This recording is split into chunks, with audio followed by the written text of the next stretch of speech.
why would we keep doing that? And I think she said something like, she said, yeah. She said, "Yeah, but I've worked with black people and I've tried to work with black people and I still do sometimes, but working with black people is hard."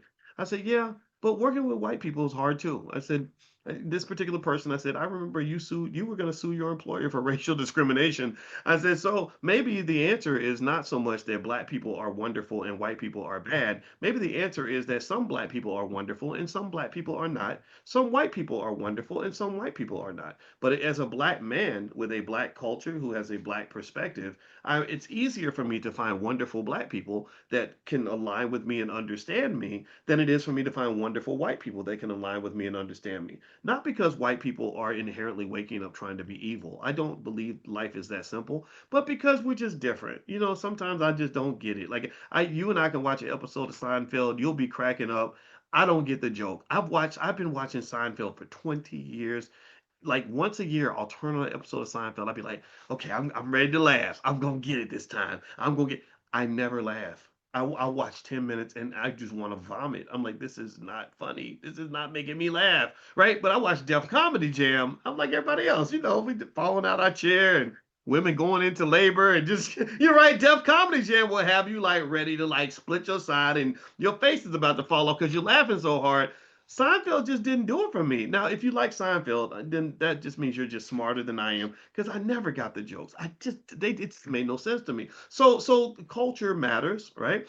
And so the question that we must ask ourselves is, what is it in our culture that leads us to groom our children, unconditionally prepare them, solely and explicitly prepare them, get them all dressed up and ready to sort of drop them into the boiling pot of American capitalism at a disadvantageous position. I'm not saying there's anything wrong with preparing your child for the economic system. I'm not saying that at all. I'm just saying that I think a better approach might be to really make sure that they have just a million and one options so they can understand what's going on and figure out where they want to position themselves. You get what I'm saying? I'm not saying that they shouldn't that you're a loser if your kid has a job. I'm not saying that at all. I'm not saying that careers are bad. I'm saying priorities, right?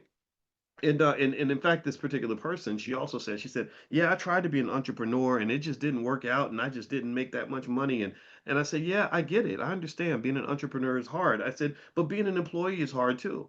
And I said, "What I really think," this particular person was highly accomplished. She was a really successful lawyer or something, corporate lawyer. And I said, "I get what you're saying." I said, "But also we got to understand that."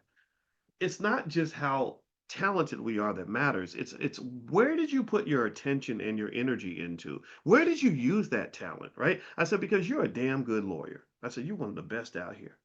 You're damn good at what you do. Your employer loves you. They give you awards and raises because you're so good at what you do. And I know how hard you work to get through school. I said, so I want you to ask a question, or I want to ask you a question.